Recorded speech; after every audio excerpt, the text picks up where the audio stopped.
অশান্ত পদ্মাপাড়ে আবারও নিশানায় সংস্কৃতি। বাংলাদেশে এবার কট্টরপন্থীদের টার্গেট জেমস। ফরিদপুরে স্কুলের অনুষ্ঠানে হামলা, ইট বৃষ্টি, পাঁচিল টপকে ঢোকার চেষ্টা, বাধা দেওয়াতে রীতিমতো ইট ছোড়া হয়। এলোপাথারি ইট বৃষ্টিতে জখম প্রায় 30 এবং যার ফলে বানচাল রকস্টার জেমসের কনসার্ট। যে ছবি দেখছেন পদ্মাপাড়ের ছবি। অশান্ত পদ্মাপাড়ে এবার নিশানায় সংস্কৃতি, আবারও নিশানায় সংস্কৃতি। বাংলাদেশে এবার কট্টরপন্থীদের টার্গেট জেমস। আমাদের সঙ্গে রয়েছেন প্রতিনিধি সান্নিক। সান্নিক, আমরা দেখেছি যে পদ্মাপাড়ে কিভাবে কট্টরপন্থীদের তাণ্ডব, বারবার সেই ছবি দেখেছি। সান্নিকের সঙ্গে কথা বলবো, তবে তার আগে আরো একবার জানিয়ে রাখি যে ছবি দেখছেন আপনারা ফরিদপুরের ছবি দেখছেন।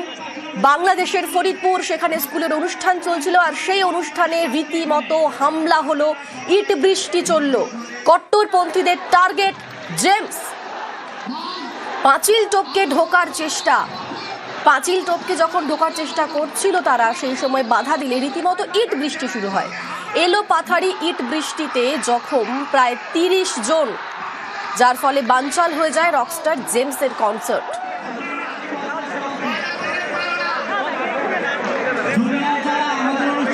আমাদের সঙ্গে সান্নিক রয়েছেন। সান্নিক, আমরা দেখেছি যে বাংলাদেশে কট্টরপন্থীদের তাণ্ডব কিভাবে এর আগেও হয়েছে, আর এবার আবারও ফের নিশানাতে সংস্কৃতি। ঠিক কি ঘটনা ঘটেছিল এবার? ফরিদপুর জেলা স্কুলের একটা অনুষ্ঠান, যেখানে 185 বছর উদযাপন এবং পুনর্মিলনী অনুষ্ঠান হিসেবে করা হচ্ছিল, যাতে জেমসের কনসার্ট আয়োজন হওয়ার কথা ছিল। এবং সেই অনুষ্ঠানকে কেন্দ্র করেই মূলত উত্তেজনা, এবং তারপরে যে ছবি আমরা দেখতে পেলাম সেই কট্টরপন্থীদের তাণ্ডব, যা ছবি কিছুদিন আগেও আমরা দেখেছি যখন বাংলাদেশের আইন শৃঙ্খলা পরিস্থিতি বারংবার ভেঙে পড়ে। সেই সময় আমরা বারংবারই দেখেছি এই সংস্কৃতি কিংবা সঙ্গীত শিল্পী বা লেখক সাহিত্যিকদের বাড়ি ভাঙচুরের মতো ঘটনা বাংলাদেশে একের পর এক ঘটে চলেছে। আর এবার তাতে সংযোজন জেমসের কনসার্ট। জেমস, আমরা প্রত্যেকেই জানি, যিনি শুধুমাত্র বাংলাদেশের শিল্পী নন, পাশাপাশি তার শিল্প ভারতেও একই রকম ভাবে সমাদৃত এবং বলিউড ইন্ডাস্ট্রির সঙ্গেও তিনি ওতপ্রোতভাবে জড়িয়ে। তার কনসার্টকে কেন্দ্র করে যেরকম অশান্তি তাণ্ডব চলল কালকে ফরিদপুর জেলা স্কুল প্রাঙ্গণে, তা কিন্তু স্বভাবতই নক্কারজনক ঘটনা। যদিও স্থানীয় পুলিশ প্রশাসন বলছে যে জেমসের অনুষ্ঠানে যারা অনুরাগীরা যারা এসেছিলেন, অনেকেই ভেতরে কালকে ঢুকতে পারেননি, সেই কারণেই কালকে মূলত অশান্তির সৃষ্টি হয়। কিন্তু স্বাভাবিকভাবেই প্রশ্ন উঠবে যে এই ধরনের একটা বড় অনুষ্ঠান আয়োজনের ক্ষেত্রে স্থানীয় পুলিশ প্রশাসনের দায়িত্ব কতটা থাকে, এবং সেক্ষেত্রে পুলিশ কেন তাহলে ব্যর্থ হলো। স্বভাবতই এই গোটা ঘটনা ঘিরে কিন্তু বাংলাদেশের সেই অশান্ত ছবি, সেই আইন শৃঙ্খলা পরিস্থিতি ভেঙে পড়ার ছবি কিন্তু আরো একবার সামনে এলো। একেবারেই সান্নিক, সেই ছবি আমরা দেখছি যে সেই তাণ্ডবের ছবি আরো একবার সামনে এলো। একটা কনসার্ট চলছে, এতজন লোকজনের আয়োজন, আর সেখানে কট্টরপন্থীদের কিভাবে তাণ্ডব চললো যা ছবিতেই বারবার স্পষ্ট হচ্ছে। ফরিদপুরে স্কুলের অনুষ্ঠানে হামলা, ইট বৃষ্টি, পাঁচিল টপকে ঢোকার চেষ্টা, বাধা দেওয়াতে রীতিমতো ইট বৃষ্টি শুরু হয়। এলোপাথারি সেই ইট বৃষ্টিতে জখম হয়েছেন অন্ততপক্ষে 30 জন।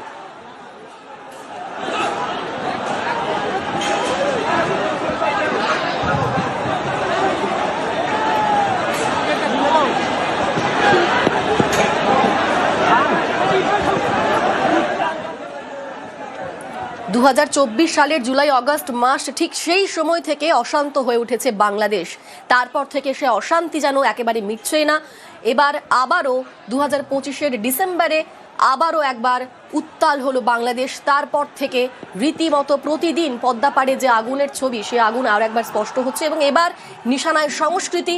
বাংলাদেশে এবার কট্টরপন্থীদের টার্গেট জেমস। ফরিদপুরে স্কুলের অনুষ্ঠানে হামলা, ইট বৃষ্টি চলল, পাঁচিল টপকে ঢোকার চেষ্টা, বাধা দেওয়ায় রীতিমতো ইট বৃষ্টি শুরু হয়। এলোপাথারি সেই ইট বৃষ্টিতে জখম প্রায় 30 জন, বানচাল হয়ে যায় রকস্টার জেমসের কনসার্ট।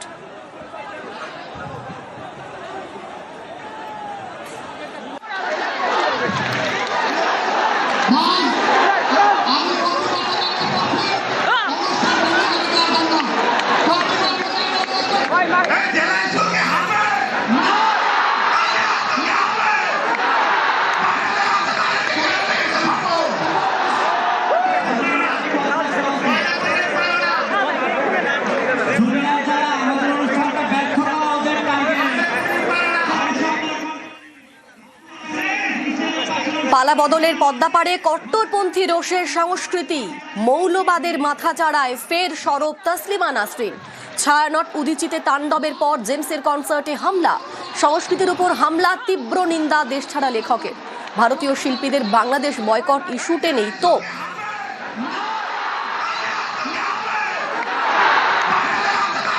আমরা দেখেছি এর আগে ছায়ানট উদীচিতে কিভাবে তাণ্ডব চলে, আর তারপর জেমসের কনসার্টে হামলা জানিয়ে রীতিমতো সরব হয়েছেন তসলিমা নাসরিন।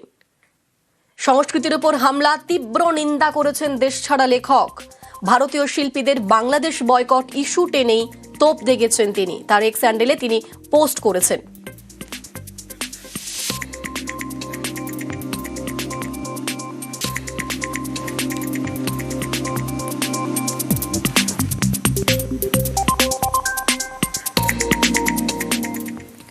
পালা বদলের পদ্মাপাড়ে বারবার আক্রান্ত সংখ্যালঘুরা। এবার বাংলাদেশের চাঁদপুরে হামলা, হুমকি। চাঁদপুরের পুরান বাজারে হিন্দু যুবকের বাড়ি ঘেরাও করা হয়, বাড়ি থেকে বের করে খুনের হুমকি কট্টরপন্থীদের। ইসলামের অপমানের অভিযোগে হামলা কট্টরপন্থীদের।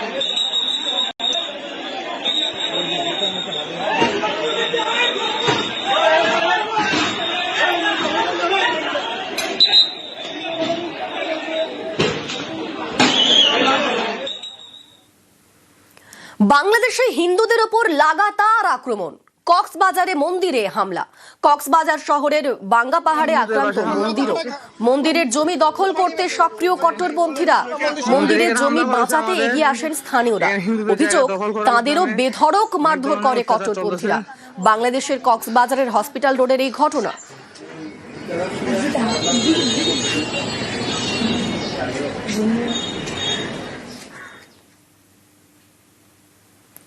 বাংলাদেশে হিন্দু খুন, নির্যাতন, এপার বাংলায় প্রতিবাদ বিক্ষোভ। শুক্রবার কলকাতায় মিছিল করেন শুভেন্দু অধিকারী। বাংলাদেশের ডেপুটি হাই কমিশনারের সঙ্গে দেখা করেন তিনি। শুভেন্দুর হুঙ্কার, ওপারে হিন্দুদের উপর নির্যাতন হলে এপারের হিন্দুরা বসে দেখবে না। 2 কোটি হিন্দু আছে, তারা মার খাবে, পুড়িয়ে দেবেন যুবক ছেলেগুলোকে, তাদেরকে পুড়িয়ে মারবেন।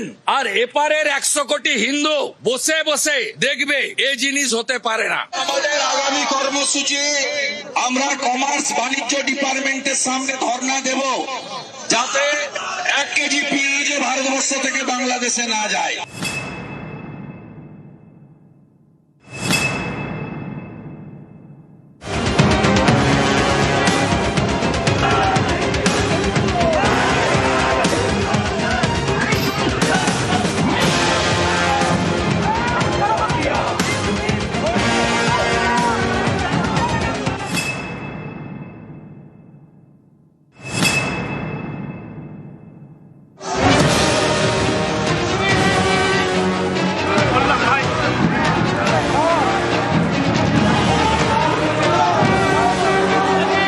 বাংলাদেশে ভারত বিদ্বেষের পাহাড়, বারবার সেখানে টার্গেট করা হচ্ছে সংখ্যালঘু হিন্দুদের। এর প্রতিবাদে প্রায় প্রতিদিনই পথে নামছে বিজেপি। শুক্রবার নিজাম প্যালেস থেকে সাধু সন্তদের নিয়ে মিছিল করেন শুভেন্দু অধিকারী। বাংলাদেশ ডেপুটি হাই কমিশনের সামনে মিছিল শেষ হয়। 5 জন সাধুকে নিয়ে কমিশনারের সঙ্গে দেখা করেন, ডেপুটেশন জমা দেন।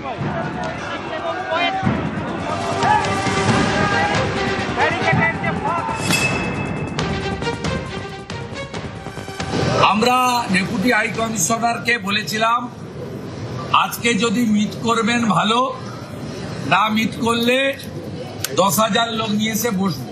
জানতে এসেছিলাম দীপুচন্দ্র দাসের অপরাধ কি, দেখাতে পারেনি, বলতে পারেনি। দীপুচন্দ্র দাস ফেসবুক তো দূরের কথা, হোয়াটসঅ্যাপ তো দূরের কথা, 250 টাকার ছোট মোবাইল ব্যবহার করত। সম্পূর্ণভাবে ধর্মীয় স্লোগান দিয়ে বাংলাদেশকে হিন্দু শূন্য করার জন্য তাকে মেরেছে। 2 কোটি হিন্দু আছে, তারা মার খাবে, পুড়িয়ে দেবেন যুবক ছেলেগুলোকে, তাদেরকে পুড়িয়ে মারবেন। আর এপারের 100 কোটি হিন্দু বসে বসে দেখবে, এই জিনিস হতে পারে না। আমাদের আগামী কর্মসূচি, আমরা কমার্স বাণিজ্য ডিপার্টমেন্টের সামনে ধর্ণা দেব, যাতে 1 কেজি পেঁয়াজ ভারতবর্ষ থেকে বাংলাদেশে না যায়। এর আগে এদিন শিয়ালদা স্টেশন থেকে বেগবাগান পর্যন্ত প্রতিবাদ মিছিল করে হিন্দু সংহতি মঞ্চ।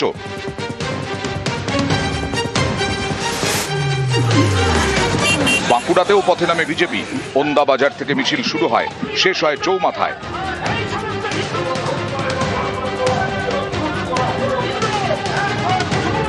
ইউনিট সরকার যেভাবে হিন্দুদেরকে হত্যা করছে, পুড়িয়ে মারছে, তারই প্রতিবাদে আমাদের আজকের এই মিছিল।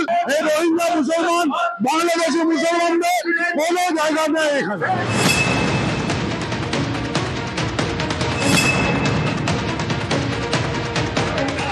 শিলিগুড়ি শহরের পাকুড়তলা থেকে মিছিল করে বঙ্গীয় হিন্দু মহামঞ্চ। মিছিল শেষ হয় পানি ট্যাঙ্কি মোড়ে। এখানে রয়েছে বাংলাদেশের সোনালী ব্যাংকের অফিস। এই অফিসের সামনে বিক্ষোভ দেখানো হয়। বিক্ষোভকারীদের দাবি, বাংলাদেশের এই ব্যাংক বন্ধ করতে হবে। সেখানে সংখ্যালঘুদের উপর আক্রমণ, অত্যাচার চলছে। যেভাবে আমাদের ভাই দীপু দাসকে হত্যা করা হলো, তারপরেও বাংলাদেশ একটা মাত্র কথা বলছে না। আমরা বাংলাদেশকে হুঁশিয়ারি দিতে চাই, যদি আমাদের ওই দিককার ওই পারের হিন্দুরা সুরক্ষিত না থাকে, তাহলে ভারতবর্ষেও বাংলাদেশিরা কিন্তু সুরক্ষিত থাকবে না। আমাদের সমস্ত সরকারের কাছে আবেদন, বাংলাদেশের সাথে সব রকম সম্পর্ক বিচ্ছিন্ন করুন। শাটার নামবে, এদিক দিয়ে নামুক বা ওদিক দিয়ে নামবে, শাটার নামবে।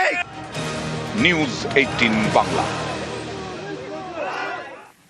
বাংলাদেশের সংখ্যালঘুদের উপর অত্যাচার প্রতিবাদে নাগা সন্ন্যাসীদের নিয়ে বাংলাদেশ ডেপুটি হাইকমিশনের সামনে ধর্নার হুঁশিয়ারি শুভেন্দুর।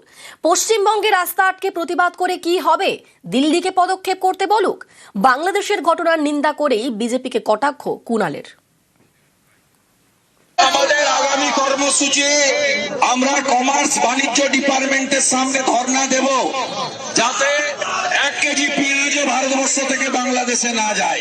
আমরা মকর সংক্রান্তির পরে কাশ্মীর থেকে কন্যাকুমারী নাগা সন্ন্যাসী সহ লক্ষ লক্ষ সাধু যারা আসবেন, অত্যাচার বন্ধ না হলে এই ডেপুটি হাই কমিশনারের অফিসের সামনে যত শক্ত বেড়া মমতা ব্যানার্জি করুন না কেন, আমরা এখানে বসবো, উঠে যাব না। বাংলাদেশের খারাপ ঘটনা, হিংসার ঘটনার আমরা তীব্র নিন্দা করছি। বাংলার রাস্তাঘাট, বাংলার অফিস যাত্রী, বাংলার পথচারীদেরকে ডিস্টার্ব করে কি লাভ হচ্ছে? পুরো এখতিয়ার হচ্ছে কেন্দ্রীয় সরকারের, যেটা আবার শুভেন্দু বাবুদের দল। তো এখানে উৎপাত না করে যান না ওখানে। কমার্স ভবন কেন? কমার্স মিনিস্টারটাই তো আপনাদের। নাগা সন্ন্যাসীরা তো কলকাতায় থাকেন না, বাংলায় থাকেন না, তো প্রতিবাদ এখন অব্দি কিছু করলেন না কেন?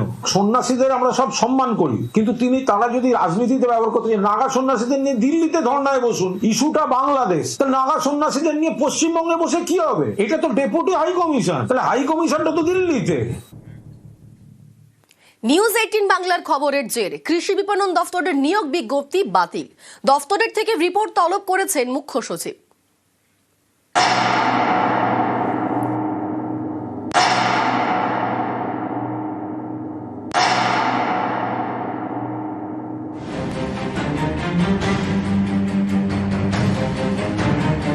চুক্তিভিত্তিক 26 জন ইঞ্জিনিয়ার নিয়োগের জন্য গত 19শে ডিসেম্বর বিজ্ঞপ্তি দেয় রাজ্যের কৃষি বিপণন দপ্তর। অভিযোগ, এর জন্য অর্থ দপ্তরের অনুমতি নেওয়া হয়নি। বৃহস্পতিবার এই খবর দেখানো হয় নিউজ 18 বাংলায়।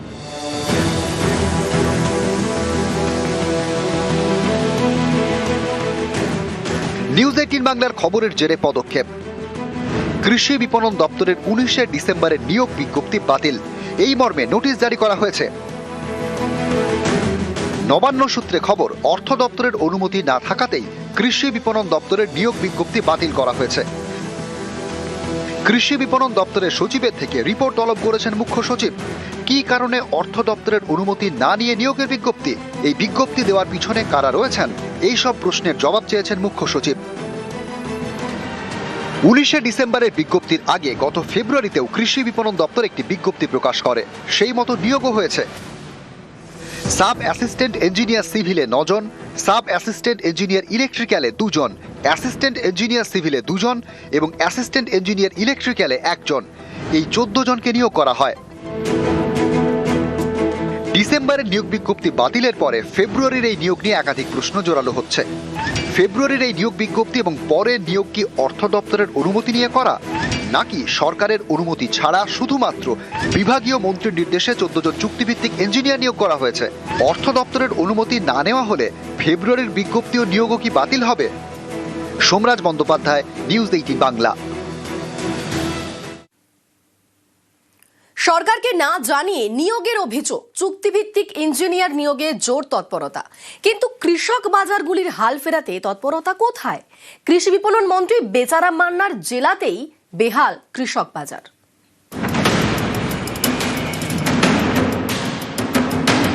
চুক্তিভিত্তিক ইঞ্জিনিয়ার নিয়োগে জোর তৎপরতা। ফেব্রুয়ারিতে নিয়োগ বিজ্ঞপ্তি, ডিসেম্বরে নিয়োগ বিজ্ঞপ্তি। এর মধ্যে ডিসেম্বরের বিজ্ঞপ্তি বাতিল হয়ে গিয়েছে। নবান্ন সূত্রে খবর, অর্থ দপ্তরের অনুমতি না নিয়েই বিজ্ঞপ্তি প্রকাশ করা হয়েছিল, তাই বাতিল। অনেকেরই প্রশ্ন, কৃষি বিপণন দপ্তরের ইঞ্জিনিয়ার নিয়োগে এত তৎপরতা, কিন্তু কৃষক বাজারগুলির হাল ফেরাতে তৎপরতা কোথায়?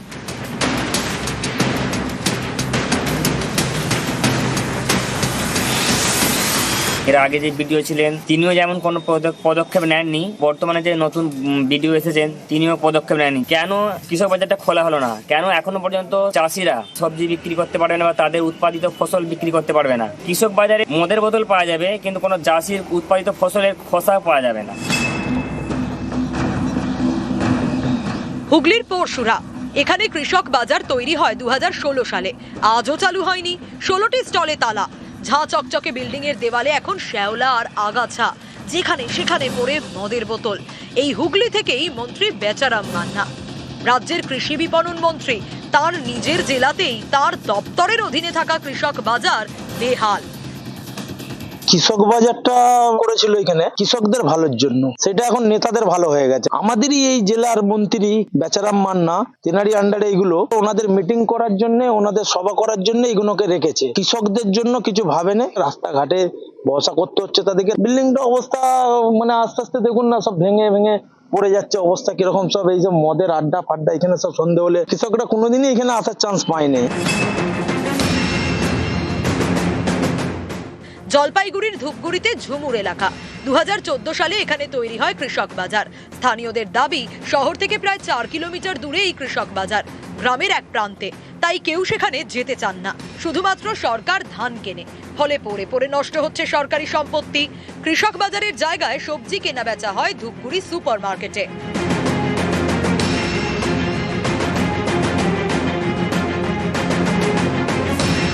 কৃষকরা ওই যে চাষিগুলো ধান নিয়ে আসে, এখানে ধান নিয়ে আসে, সবজি নিয়ে আসে না, সবজি টবজি ওগুলো আসে না। মন্ডি বিভিন্ন রকমের তো ওগুলো কিছু না, খালি শুধু ধান নিয়ে আসে এখানে।